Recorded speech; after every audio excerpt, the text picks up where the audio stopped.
పరిస్థితి ఎట్లా ఉంది కాంగ్రెస్ వచ్చినాక? పూర్తి అధ్వానంగా ఉంది పరిస్థితి. ఫ్రీ బస్సు పెట్టిండు. ఫ్రీ బస్సు పెట్టినాక మా జీవితాలలో వెలుగు లేకుండా చీకటి అయిపోయింది. మాకు 1000 రూపాయలు సంపాదించోడు కూడా 500 కూడా రావడం లేదు. మా భార్య పిల్లలు పోషించుకోవడానికి కూడా చాలా ఇబ్బందికరంగా ఉంది. ఓలా ఊబర్లు పెట్టాడు, డిస్టిక్ ఆటోలో పంపించాడు సిటీలోకి. వాళ్ళకు మాకు గొడవలు సృష్టించాడు. సమస్యల పరిష్కారం చేస్తలేరు మేము గవర్నమెంట్. సంవత్సరానికి 12,000 ఇస్తామన్నారు. ఇప్పటికి 3 సంవత్సరాలు అవుతుంది. 2 సంవత్సరాల 8 నెలలు 9 నెలలు అయింది. ఏమి లేదు. ఏడు వేసిన గొంగడ అనే ఉంది. రాష్ట్రం చేసి అప్పుల పాలైంది. ఇప్పుడు ఏమంటారు అంటే మార్పు అన్నారు. గెలిపించారు రేవంత్ రెడ్డి రావాలన్నారు. ఎట్లా ఉన్నది రేవంత్ రెడ్డి? గెలిపించినాం. మేము నమ్మినాం. యువకుడు కదా మార్పు చేస్తాడని నమ్మినాం. రాష్ట్రం అప్పుల పాలవుతుంది. ఏం చేస్తాడో లేదు. ఎక్కడికైనా పోతే మీకు పైసలు ఇద్దామని చూస్తే నన్ను దొంగను చూసినట్టు చూస్తారు. మరి నేనేం చేయను అంటాడు. ఎవరు?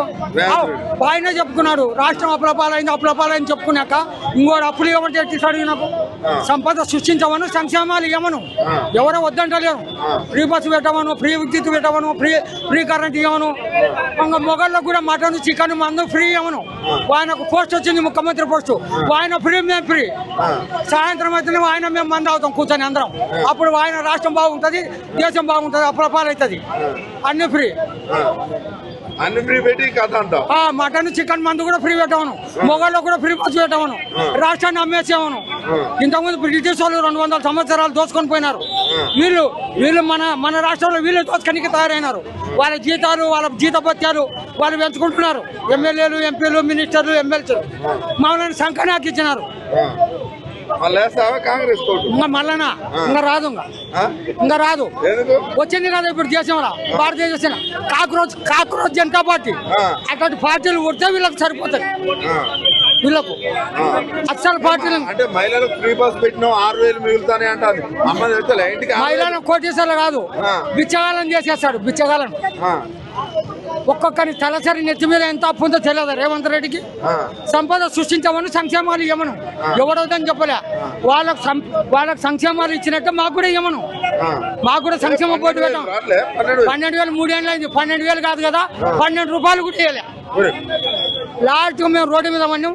కిడ్నీలు అమ్ముకొని మా భార్య పిల్లలు పోషించుకునే స్థాయికి వచ్చినాం. మేము కిడ్నీలు అమ్ముకునే పరిస్థితికి వచ్చినాం. మేము పేదల ప్రభుత్వం, ప్రజా ప్రభుత్వం అంతా దొంగ మాటలు, దొంగ లెక్కలు. దొంగ లెక్కలు చేస్తే ఇంత దొంగ లెక్కలే. అంటే 2034 వరకు ఉంటాడు. 2034 2029 వరకు ఉంటాడో లేదో తెలియదు. ఆయన భవిష్యత్తు ఆయనకు తెలియదు. జాంక్ ఢిల్లీ కూడా రావడం, ఎక్కడో ప్లేట్ ఎక్కడో రావడం, ఆయన పదవి కాపాడుకొని ఇంకా పోవడం రావడం. ఆయన పదవి ఆయన కాపాడుకోను. 2029 వరకు ఎవరు ఉంటాడో, ఎవరు తెస్తాడో, ఎవరు బతుకుతాడో తెలియదు. ఇవాళ ఉన్నోడు రేపు ఉంటాడో, రేపు ఉన్నోడు ఎల్లుండి ఉంటాడో తెలియదు. 2034 వరకు చెప్తాడు ఆయన. ఎట్లా మరి ఇట్లా అబద్ధాలు చెప్పి ఎన్ని రోజులు గడుపుతారు? అంతే. ఇంత 2 సంవత్సరాల 4 ఏళ్ళు కాలం గడుపుకుంటాడు, పోతాడు.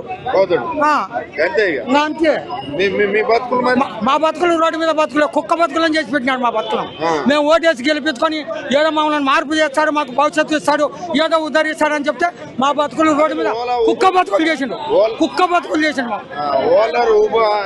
ఎందుకు ఎక్కువైనా హైదరాబాద్ లో ఓలా ఊబర్ ఎందుకు ఎక్కువైంది? మళ్ళీ ఉన్న ఆటోలకు గిరాకీ లేదు అంటే కొత్త ఆటోలు రిలీజ్ చేసిండు పొన్నం ప్రభాకర్.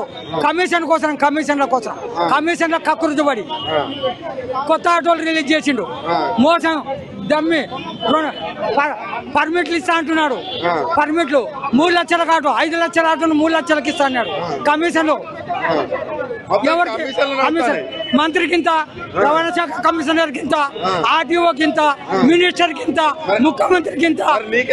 నాకు బొచ్చు, పెద్ద బొచ్చు. 12 రూపాయలు కూడా ఇవ్వలేవాడు. 3 సంవత్సరాల నుంచి 36,000 ఇచ్చే బదులు 36 రూపాయలు కూడా ఇవ్వలే. పెద్ద బొచ్చు ఇచ్చిండు మాకు. ఆయన ఎంటకలు వీకి చేతులు పెట్టిండు మాకు. ఏం లేదు. భవిష్యత్తులో ఇట్లాంటి ఉద్యమాలు ఇంకా మా ఉధృతంగా చేస్తాం. ఏం చేసుకుంటారో చేసుకోండి. ఆటో డ్రైవర్ల పరిస్థితి ఎట్లా ఉంది కాంగ్రెస్ వచ్చినాక?